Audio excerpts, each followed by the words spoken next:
चलो, हम सेट को हमने पढ़ लिया। सेट में हमने वेरियस सेट के फॉर्म्स पढ़े, सेट्स की मेथड पढ़ी, सेट्स के टाइप्स पढ़े, उसमें प्रॉपर सेट, इम्प्रॉपर सेट, ये चीज़ पढ़ी। एक नई चीज़ पढ़ी थी फाई, जो इसको कहते हैं null set. Null set proper set में हमने देखा था कि जब वो सेम खुद, जैसे हमने एग्जांपल लिया था, अगर ए सेट 1 2 3 है और दूसरा भी अगर 1 2 3, अगर वो सेम उसको निकाल देंगे तो वो प्रॉपर सेट बनेंगे, उसके प्रॉपर सबसेट, प्रॉपर सबसेट। और टोटल सबसेट कैसे निकालते हैं वो भी हमने देखा। जितने भी एलिमेंट होंगे उसको 2 के पावर में लिखना है।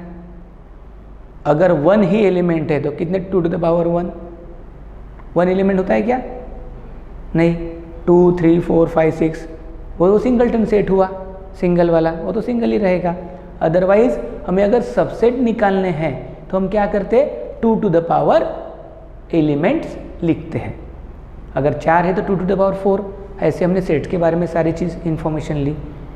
आज हम सेट का ही अलजेब्रिक फॉर्म यानी अलजेब्रा ऑफ सेट, इस चीज़ को आगे लेके चलते हैं। ये भी चीज़ आपने सारी सुनी हुई है, यूनियन, इंटरसेक्ट, ये सारी चीज़ सुनी है। देखिए, यूनियन ऑफ सेट, यूनियन का मतलब क्या होता है? अगर हमको ऐसे ही देखा जाए हम, तो यूनियन का मतलब क्या होता है? मिलाप। यूनियन, जैसे आपने नाम सुने हैं, कई फैक्ट्री होती है तो वहाँ यूनियन होती है। यूनियन मतलब वो सारे लोग मिलकर रहते हैं, इसको हम क्या कहते हैं? यूनियन। ओके, जब हम मिलकर रहते हैं उसको क्या कहते हैं? यूनियन। यानी दो चीज़, दो से ज़्यादा चीज़ जो भी जब मिलते हैं उसको हम कहते हैं यूनियन। तो हमें यहाँ सेट का यूनियन पढ़ना है, union of 2 sets, union of 2 sets. तो यूनियन को हम रिप्रेजेंट करते हैं ऐसे, यूनियन को रिप्रेजेंट करते हैं ऐसे। अगर अब एग्जाम्पल हम देखें, अगर ए सेट है, इसमें 1 2 3 ए एलिमेंट है, ओके, और बी सेट है, उसमें एलिमेंट है 2 3 4, ओके। ये 2 सेट है, ए सेट में एलिमेंट है 1 2 3, बी सेट में एलिमेंट है 2 3 4। अब हमें ए यूनियन बी लिखना है, तो हम उसको लिखेंगे कैसे? A union B, A union B, A union B है।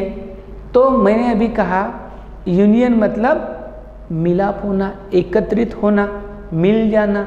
तो अभी इनको मिलाएंगे, तो मिलाते समय इसके पहले आप ये याद रखिए, हमने स्कूल का एग्जाम्पल लिया था शुरुआत में SCHOOL, स्कूल। ये इसको हमको सेट में लिखना था, SCHOOL को, स्कूल को सेट में लिखना था।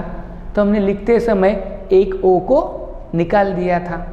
इसका मतलब हम एक चीज़ को दोबारा सेट में लिखते नहीं, सिंगल टाइम ही लिखते हैं। यहाँ देखिए 2 3 दोनों जगह कॉमन है। तो अभी जब मैं ये यूनियन बी लिखूँगा तो उसमें क्या होगा? 1 2 3 4। अभी इसको देखिए, दोनों का यूनियन हुआ, 1 2 3 दिख रहा है, ए पूरा का पूरा है। बी में क्या था? 2 3 4 पूरा है। मतलब ए के और बी के सारे एलिमेंट ए यूनियन बी में है, तो इसको कहेंगे ए यूनियन बी। यूनियन का मतलब मिलाना, यूनियन का मतलब मिलाना, ओके, ठीक है। फिर दूसरा, अगर दूसरी चीज़ देखेंगे तो क्या है? इंटरसेक्शन। क्या है? इंटरसेक्शन। इंटरसेक्शन मतलब क्या? इंटरसेक्शन को डिनोट करेंगे, ओके, इंटरसेक्शन। तो इंटरसेक्शन का सिंपल मीनिंग होता है कॉमन निकालना। इंटरसेक्शन का सिंपल मीनिंग होता है कॉमन निकालना। सेम एग्जांपल को हम कैरी फॉरवर्ड करते हैं। ए सेट में होंगे 1 2 3, बी सेट में होंगे 2 3 4। तो इसमें इंटरसेक्शन क्या होगा? दोनों में कॉमन क्या है? 2 3 2 3। तो A intersection B is equal to क्या होगा 2 and 3। तो सिंपल याद रखिए, यूनियन का मतलब मिलाना और इंटरसेक्शन ऑफ सेट मतलब कॉमन निकालना। देखिए ये चीज़ ऐसी है, सेट्स ये हम अभी पढ़ेंगे, इसका एप्लीकेशन हमें अगले कुछ चैप्टर में पढ़ना पड़ेगा। सो इसको ध्यान से पढ़िए, समझिए, नहीं समझा तो पूछिए। तो क्या होता है इंटरसेक्शन ऑफ टू सेट, कैसे होता है, दोनों सेट्स में कॉमन चीज़ों को लिखना मतलब intersection of sets. Okay, union मतलब मिलाना। डिफरेंस ऑफ टू सेट ये थोड़ी अलग चीज़ है। Difference of two set, difference of two set को हम ऐसे भी कह सकते हैं, अगर ए को ए हमें निकालना है, समझो डिफरेंस ऑफ टू सेट में हमें ये चीज़ अगर निकालनी है, ए माइनस बी अगर निकालना है डिफरेंस, तो ए बट नॉट बी, इसका मतलब क्या होगा, अगर ए माइनस बी अगर निकालना है डिफरेंस ऑफ सेट में, तो उसका मतलब क्या होगा ए बट नॉट बी, जो ए में है वो बी में नहीं होना चाहिए, जो ए में है वो बी में नहीं होना चाहिए, उसको हम कहते हैं difference of sets, difference of two sets. तो ए माइनस बी, तो ये लिख लीजिए फिर, ताकि हम ऊपर थोड़ा सा उसको कंटिन्यू करेंगे।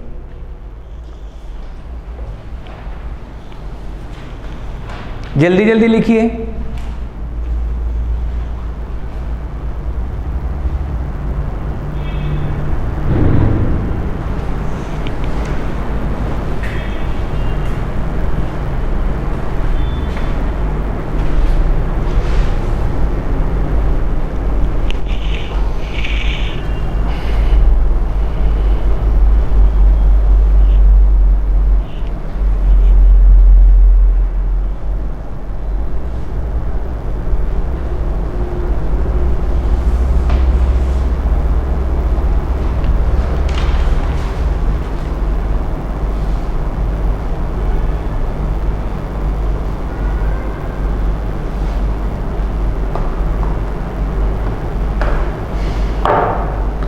चलिए ओके,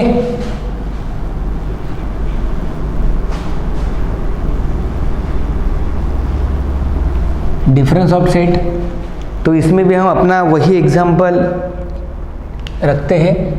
ए में क्या लिया था हमने 1 2 3, बी में क्या लिया था 2 3 4। अभी मैंने क्या कहा, डिफरेंस ऑफ सेट मतलब ए माइनस बी निकालना है। तो मैंने क्या कहा कि ऐसी चीज़ जो ए में है वो बी में ना हो, इसको हम कहते हैं डिफरेंस ऑफ सेट्स। तो पहले इसको दूसरी तरीके से भी आप लिख सकते हो, पहले हमें कॉमन को हटाना पड़ेगा, क्योंकि जो ए में है वो बी में भी है, मतलब कॉमन तो हट गया, कॉमन हट गया, कॉमन यहाँ से निकल गया। तो अभी क्या बचा है 1, जो बी में नहीं है, तो क्या होगा आंसर, ए माइनस बी का आंसर होगा 1। ए माइनस बी का आंसर क्या होगा 1। क्यों 1? क्योंकि 2 और 3 यहाँ कॉमन है, बी में भी कॉमन है, तो वो तो नहीं आएंगे। क्यों? हमने पहले कहा था डिफरेंस ऑफ टू सेट का मतलब जो ए बट नॉट बी, जो ए में वो बी में होना नहीं चाहिए। ये 2 और 3 ए में है, बी में भी है, सो वो तो होगा नहीं। लेकिन 1 जो ए में है, जो बी में नहीं है, तो ए माइनस बी क्या होगा 1। वैसे ही अगर सेम हमको निकालना पड़ता बी माइनस ए, तो क्या होता आंसर, बी माइनस ए का आंसर क्या होता। तो इसका अभी मतलब क्या होता है, बी बट नॉट ए, जो बी में है वो ए में नहीं होना चाहिए, जो बी में है वो ए में नहीं होना चाहिए। तो 2 और 3 तो दोनों जगह कॉमन है, बट बी में क्या है 4, जो ए में नहीं है, तो आंसर क्या होता 4। Okay, difference of two set clear. Okay, चलो लिख लीजिए इसको।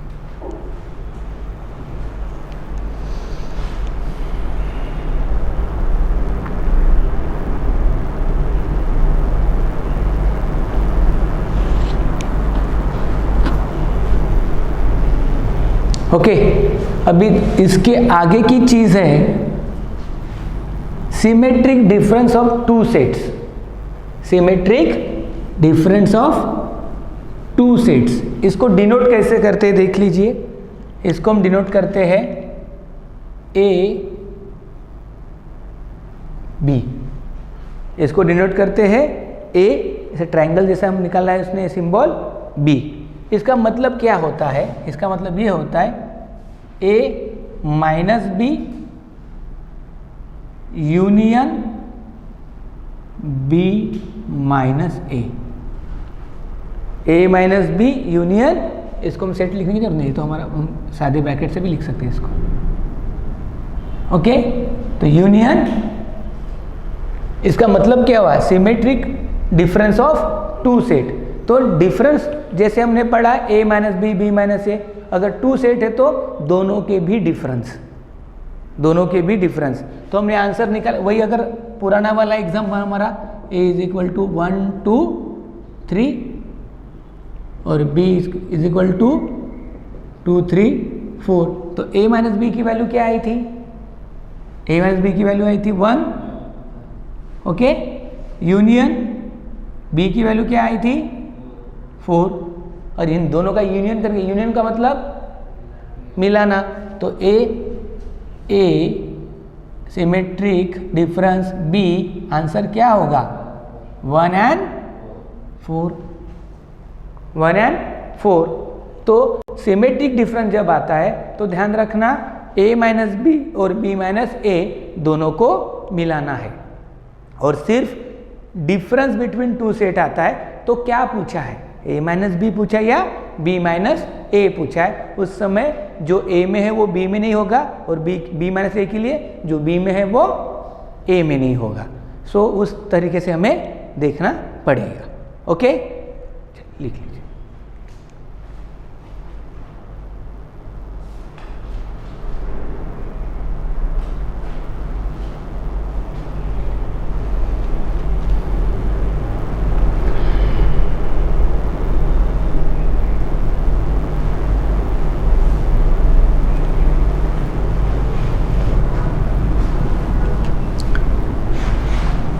Complementary set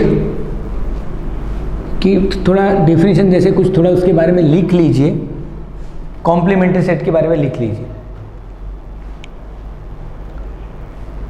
a set of objects,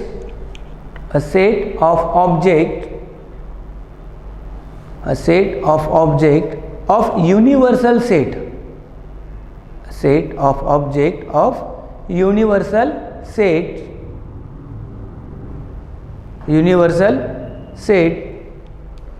that are not an element, of a set, that are not an element of a set inside the universal set,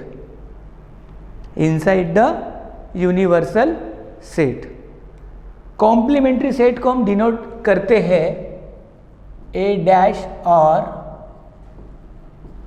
A complement. Complementary set को हम denote करते हैं ए dash और A complement. अभी क्या होता है complement sets, अगर छोटा सा हम एग्जांपल देखिए, जैसे दिस इज एन यूनिवर्स और इसमें ये है, इसमें ये है, तो क्या हुआ, अगर ये ए है, अगर ये ए है, इसका मतलब ये सारा पोर्शन इसमें होगा क्या, इसमें सारा पोर्शन होगा क्या, नहीं होगा, तो वो क्या होगा ए डैश। और जब ए प्लस, सॉरी प्लस तो हम नहीं लिखते ना, ए यूनियन ए डैश मिलेगा तो हमें क्या मिलेगा, यूनिवर्सल सेट, ये यू है। ओके, यूनिवर्सल सेट, यूनिवर्सल मतलब पूरा, जो एक बड़ा, कोई कुछ भी हो सकता है। अगर हमने छोटा सा एग्जांपल अगर लेते हैं 1 2 3 4 5 6 7 8 9 10 तक अगर नंबर एक यूनिवर्स है, उसमें से 1 2 3 अगर ए है तो ए डैश क्या होगा, बाकी सारी चीज़।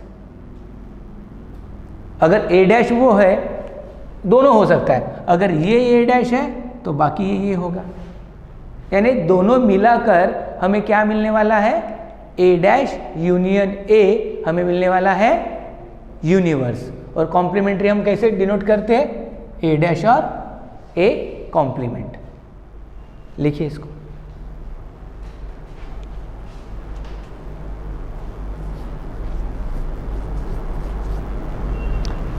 एग्जाम्पल के लिए जो अभी नंबर वाला एग्जाम्पल है वो लिख लेते हैं।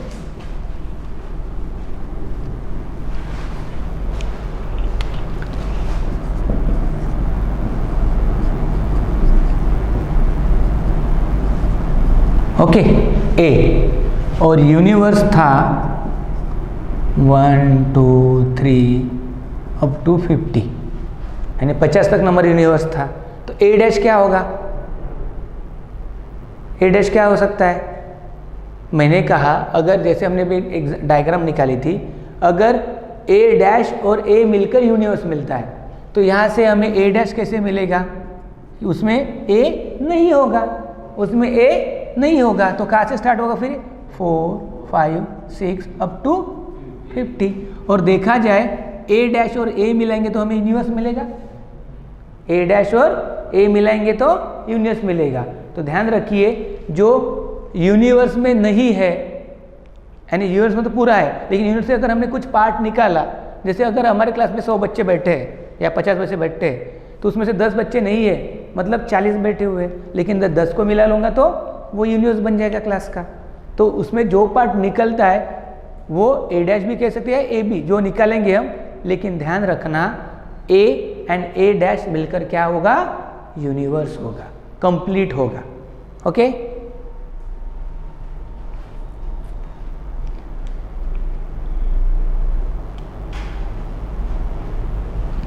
लास्ट जो सेट है वो कौन सा है, डिसजॉइंट सेट। कौन सा सेट है, डिसजॉइंट सेट। इसके बारे में एक ही चीज़ ये है कि इन दो सेट में नथिंग इज कॉमन। क्या होगा, इन सेट में नथिंग इज कॉमन, उस सेट को हम क्या कहते हैं, डिसजॉइंट सेट। तो उनमें कुछ भी कॉमन नहीं, मतलब क्या कॉमन होगा, दिमाग लगाइए थोड़ा, कुछ भी कॉमन नहीं है मतलब क्या कॉमन होगा।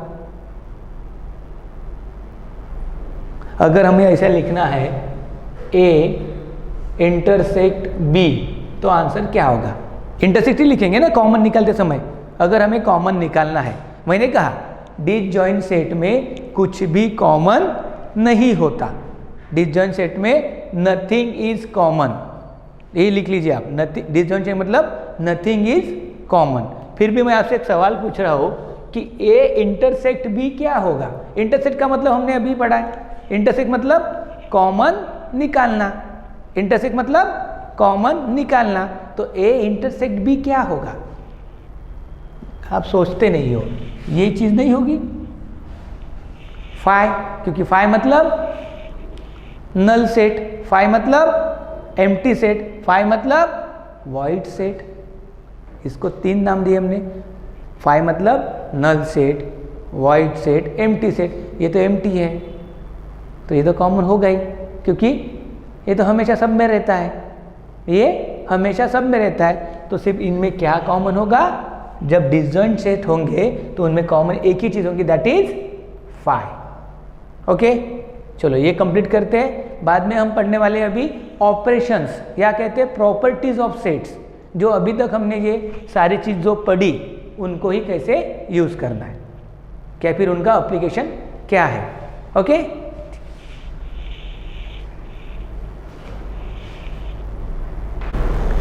तो ऑपरेशन ऑफ सेट्स, या फिर हम उसको कहेंगे properties of sets.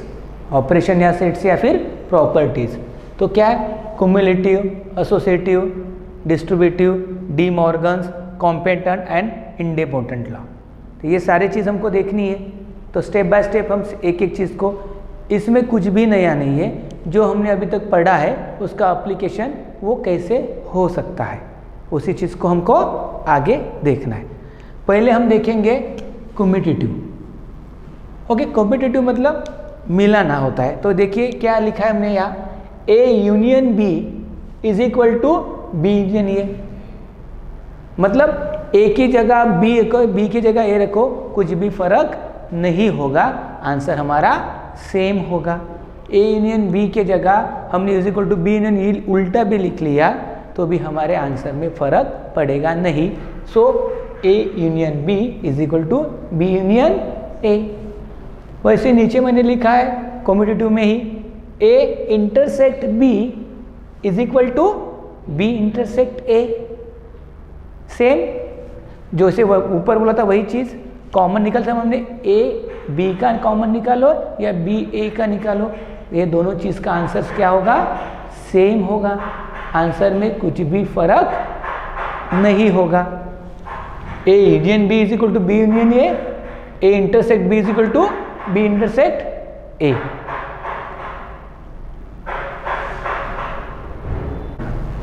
Associative law अभी ये हो गया, तो इसको पढ़ते समय देखिए इसमें क्या लिखा है मैंने, A union B union C, मतलब ये एक ब्रैकेट में यूनियन सी है, लेकिन इसी चीज़ को अगर मैं A union B union C भी लिखूंगा तो फर्क नहीं पड़ेगा।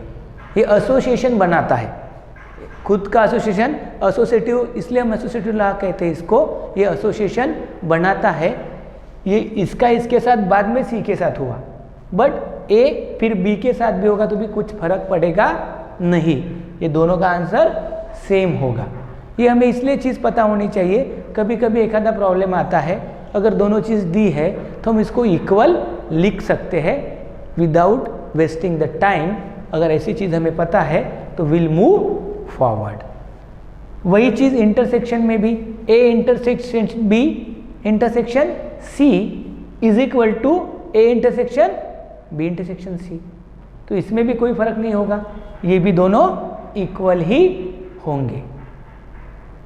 जैसे ऊपर हमने लिखा था कॉम्पिटिटिव में, उसी तरह से एसोसिएटिव में भी क्या होता है, अगर ये दोनों के साथ तीसरा भी आता है, एसोसिएटिव मतलब तीसरा उनका एसोसिएशन कुछ होता है तो उससे फर्क नहीं पड़ता, ए बी सी का ए बी और सी के साथ हो या फिर ए का बी सी के साथ हो, एसोसिएशन में वो राइट हैंड साइड और लेफ्ट हैंड साइड दोनों क्या होगी, इक्वल होगी।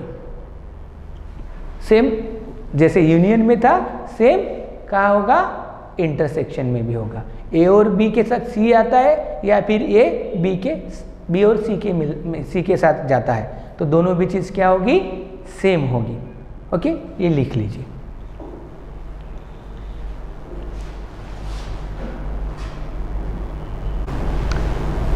डिस्ट्रीब्यूटिव लॉ, तो ये थोड़ा इम्पोर्टेंट भी है और थोड़ा ध्यान देखिए और अच्छे से समझिए इसको। क्या लिखा हमने, A union B intersect C, A union bracket में बी इंटरसेक्ट सी, तो ये डिस्ट्रीब्यूशन उसका कैसे होता है थोड़ा ध्यान देखिए। क्या होगा, जो ये साइन है, ये जो साइन है ये पहले दोनों से मिलेगी, तो क्या होगा, ए यूनियन बी, क्या होगा, ए यूनियन बी, तो बी के साथ हुआ तो यूनियन सी के साथ भी होना चाहिए, तो क्या होगा, ए यूनियन सी। यानी ये आगे पहला जो साइन है ब्रैकेट के पहले का वो दोनों के साथ मिलेगा, लेकिन इन दोनों में रिलेशन क्या है, इंटरसेक्शन का, तो बीच में इंटरसेक्शन होगा। ध्यान देखिए कि जो ये आगे वाला जो है, अगर हम जैसे भी सिंपल सा हमारा मैथमेटिक्स भी करते हैं, तो अगर यहाँ होगा 1 या 2x 3x कुछ भी होता है, यहाँ जो भी साइन होता है दोनों के साथ इंडिविजुअली मल्टीप्लाई होता है वो, तो हमने वो चीज़ नहीं की, लेकिन जो ये साइन है, ये साइन को दोनों के साथ जोड़ा, पहले ए के साथ बाद में बी के साथ जोड़ दिया, लेकिन दोनों को जोड़ने के बाद उनका भी तो रिलेशन हमें दिखाना है, तो उनके रिलेशन में क्या साइन था, बी इंटरसेक्ट सी, इसलिए क्या, A union B intersect A union C. नीचे क्या है, A intersect B union C, तो क्या होगा अभी, A intersect B, A intersect C, बीच में क्या लगेगा, यूनियन। क्यों यूनियन लगेगा, क्योंकि ये दोनों का रिलेशन यूनियन से दिखाया है। बी और सी का रिलेशन यूनियन के साथ है। हमने ए को बी के साथ जोड़ा, ए को सी के साथ जोड़ा। जोड़ते समय क्या जोड़ने का साइन था हमारा, इंटरसेक्शन। तो A intersection B, A intersection C, और दोनों के बीच में यू, यानी यूनियन का साइन। क्यों, क्योंकि वो दोनों के बीच का रिलेशन यूनियन का है। ठीक है, अब हम पढ़ते हैं D Morgan's law. D Morgan's law क्या कहता है, ये क्या लिखा है हमने, ए यूनियन बी डैश। क्या है, डैश। डैश मतलब हमने पढ़ा है कॉम्पेटेंट, ओके, कॉम्प्लीमेंट्री में पढ़ा था, ए इंटरसेक्ट बी डैश। तो इसको लिखते समय ध्यान रखना साइन चेंज होंगे। क्या चेंज होंगे, साइन चेंज होंगे। इसमें होगा ए डैश, यूनियन है तो इंटरसेक्ट होगा, यूनियन है तो इंटरसेक्ट होगा, यहाँ इंटरसेक्ट है तो यूनियन होगा। सिंपल सी चीज़ याद रखनी है डी मॉर्गन्स लॉ में। ये बहुत सारी चीज़ आपके काम नहीं आएंगी, लेकिन एसोसिएटिव और डिस्ट्रीब्यूटिव तक आपके काम आने वाली चीज़ है सारी। ये अभी है तो हम देख लेते हैं क्या होता है उसका application. So A union B dash का मतलब होता है A dash intersect B dash, A intersection B dash का मतलब होता है A dash union B dash. ये कॉपी कर लीजिए, फिर लास्ट के दो हम कंप्लीट करते हैं और ये खत्म हो जाएगा। अभी कॉम्पेटेंट लॉ और इंडिपेंडेंट लॉ, ये दो चीज़ हम कंप्लीट करते हैं तो हम सेट्स के जो चैप्टर में जो हमको पढ़ना था वो हमारा ख़त्म हो जाएगा। तो क्या है कॉम्पेटेंट लॉ, तो उसमें कुछ नई चीज़ें नहीं पढ़ने वाले हैं हम। जो अभी तक हमने चीज़ें पढ़ी है उसी को ही डायग्रामेटिकली ले रहे हैं। तो पहली चीज़ क्या है, A union A dash. A union A dash you क्यों होता है, क्योंकि हमने ये डायग्राम देखी थी। अगर ये ए है तो बाकी चीज़ क्या है, ए डैश है, और ये पूरा क्या है, यू है। इसलिए जब ए और ए डैश मिलेंगे तो क्या बनेगा, यू। यू मतलब यूनिवर्स। अब दूसरी चीज़, ए इंटरसेक्स ए डैश। आप मुझे बताइए ए और ए डैश में कॉमन क्या है, कुछ भी नहीं, कुछ भी नहीं। ए और ए डैश में कॉमन कुछ भी नहीं है, इसलिए क्या कॉमन है, फाई। इसलिए क्या कॉमन है, फाई। फिर बाद में, अब ये दो चीज़ तो आपको समझ गई। इसको ज़रा देखिए, डैश का मतलब होता है नहीं। नहीं मतलब मैं कहूँगा मुझे नो, जैसे हम कहते हैं ना कुछ अलग अलग साइन करते हैं, ऐसा करते हैं नहीं, तो डैश मतलब नहीं। ए डैश को डैश लगा है, ए डैश मतलब हमें पता होता है कि जो ए नहीं है, जो ए डैश है, अगर यूनिवर्स में हम देखते हैं तो। लेकिन ए डैश को डैश लगा लिया मतलब डैश भी उसका कैंसिल, वो ए डैश नहीं है। ए डैश को ऊपर से डैश लगा मतलब वो ए डैश नहीं, मतलब वो क्या होगा, ए। जैसे मैं कहता हूँ दो नहीं है तो उसको हम कहते हैं कि वो नहीं है। तो ए डैश को डैश लगा मतलब वो उसका डैश निकल जाएगा, वो बन जाएगा ए। डैश का मतलब होता है नहीं, ध्यान रखिए, डैश का मतलब नो। तो ये सारी चीज़ हो गई कॉम्पिटेंट। इंडेपोटम लॉ जो है उसमें देखिए क्या क्या दिया है, ए इंटरसेक्ट ए, क्या फर्क पड़ेगा, ए जो सेम चीज़ है उसको मैं ए में दूसरे ए में कॉमन निकाल रहा हूँ। दोनों अगर सेम है, ऐसे देखूंगा मैं, क्योंकि नहीं तो आप बोलोगे सर ये ब्लैक है ये ब्लू है। ये दोनों अगर सेम है तो दोनों का सेम कॉमन वही चीज़ होगी, इसलिए ए इंटरसेक्ट ए, आंसर क्या आया, ए। ए यूनियन ए, दोनों सेम है। और हम मिलाएंगे तो हमने जो एग्जाम्पल देखा कि हम दोबारा चीज़ नहीं लिखते, एक ही बार लिखते हैं, इसलिए ए यूनियन ए भी क्या होगा, ए ही होगा। अब ये देखिए ए यूनियन फाई, फाई मतलब क्या होता है, नल सेट, एम्प्टी सेट। तो ए में अगर फाई मिला तो फर्क पड़ेगा क्या, नहीं पड़ेगा, तो ए यूनियन फाई ए ही होगा। लेकिन ए यूनियन यू, मैंने बड़े यूनिवर्स में ए मिला है तो ऑलरेडी यू का भाग है, तो यू को फर्क पड़ेगा क्या, तो इट्स बिकम यू ओनली, तो उसमें कुछ अलग फर्क नहीं होगा। ए यूनियन यू मतलब यू होगा। फिर A union phi, sorry A intersect phi, A और फाई में कॉमन क्या है? ए मतलब उसमें कुछ एलिमेंट्स होंगे 1 2 3 4, फाई मतलब नल सेट 0, तो क्या कॉमन होगा? सिर्फ फाई, कुछ भी कॉमन नहीं होगा क्योंकि सिर्फ वो फाई मतलब क्या होता है? Null set. वो नल सेट ए में तो होता ही है क्योंकि phi exist everywhere, null set है वो, किसी भी सेट में फाई होता है, शुरुआत में हमने देखा। तो क्या होगा? Common phi. A intersect U, U मतलब ये हमारा पूरा यू है, ये हमारा पूरा यू है। यू में ये मेरा ए अगर है, इंटरसेक्ट क्या कर रहा हूँ? मतलब कॉमन निकल रहा हूँ, तो यही चीज़ कॉमन होगी सिर्फ पूरे यू में, क्योंकि बाकी चीज़ तो अलग है। तो उसका आंसर क्या होगा? ए होगा। ए इंटरसेक्ट यू, आंसर ए। अभी मैं आपको एक बार और एक बता देता हूँ, फिर इसी के साथ हमारा सेट खत्म हो जाएगा। ए यूनियन ए डैश का आंसर क्या होगा? यू, क्योंकि ए और ए डैश मिलकर ये हमने दिखाया यू बनता है। A union sorry intersect A dash, ये दोनों अलग अलग चीज़ें, ए और ए डैश अलग अलग चीज़ें, या फिर ऐसे दिखाएंगे हम इसमें, ए है, ए डैश है, तो दोनों चीज़ अलग अलग है, तो इनमें कॉमन कुछ भी नहीं है, इसलिए आंसर क्या होगा? फाई। ए डैश को अगर डैश लगाया मतलब जो डैश को हमको नहीं करना है कि वो ए डैश नहीं है, मतलब वो क्या बनेगा? ए बनेगा। आगे अगर हम बढ़ते हम देखते हैं ए का इंटरसेक्शन ए से करेंगे या यूनियन करेंगे, कुछ भी, क्योंकि दोनों चीज़ सेम है, तो आंसर ए ही आने वाला है। आप कॉमन निकालिए या उसको मिलाइए, ए को ए के साथ मिलाना हो या फिर कॉमन निकालना हो, आंसर क्या होगा? ए होगा। ए यूनियन फाई, अगर ए के साथ फाई मिलाते हैं, फाई ऑलरेडी ए में होता है इसलिए आंसर ए आता है, लेकिन उसी चीज़ का अगर हम ए इंटरसेक्ट फाई करते हैं तो आंसर फाई आता है। क्यों? क्योंकि फाई के पास कुछ भी नहीं है, सिर्फ वो एम्प्टी सेट है और ए में होता है, तो वही कॉमन आएगा। लेकिन मिलेगा तो ए को फर्क नहीं पड़ेगा, because phi already exist in A, इसलिए यहाँ ए आंसर है, ये यहाँ फाई है। तो सेम देखिए, यू मतलब बड़ा है, यू में ऑलरेडी ए है, यू में ऑलरेडी ए है, इसलिए यू में जब ए मिलेगा तो यू को फर्क नहीं पड़ेगा, यू ही रहेगा। लेकिन अगर हम यू और ए में कॉमन निकालने जाए तो छोटी वाली चीज़ कॉमन निकलेगी। छोटा कौन है?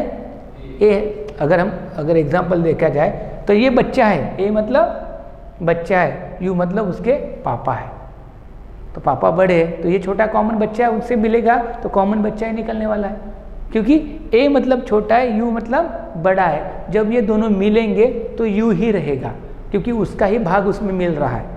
लेकिन जब कॉमन निकालने की बात आती है तो ए कॉमन निकलेगा, क्योंकि ये तो यू तो बड़ा है, यू इज यूनिवर्स, तो उसमें A is one of the part, तो क्या होगा? उसका कॉमन ए होगा। तो इस प्रकार से सेट को हमने बहुत आराम से और धीरे धीरे आपको समझाया सारी चीज़। आई होप कि आपको सबको बहुत अच्छे से समझा होगा, और अगर फिर भी आपको कुछ डाउट लगता है तो give me a message, WhatsApp पे मैसेज कीजिए, कॉल कीजिए या पूछिए। ओके, सो सिंपल बात है, जितनी भी चीज़ पढ़ी है इसमें कुछ भी डिफ़िकल्ट चीज़ नहीं थी, थोड़ा ध्यान रखने वाली चीज़ है, थोड़ा प्रैक्टिस वाली चीज़ है, तो आप अच्छे से प्रैक्टिस कीजिए। हम मिलते हैं अगले सेशन में विथ रिलेशंस। आपने चैप्टर का नाम सुना होगा, ये सेट्स एंड रिलेशंस है, तो आगे सेट्स के ही कुछ रिलेशन हम देखेंगे। ओके।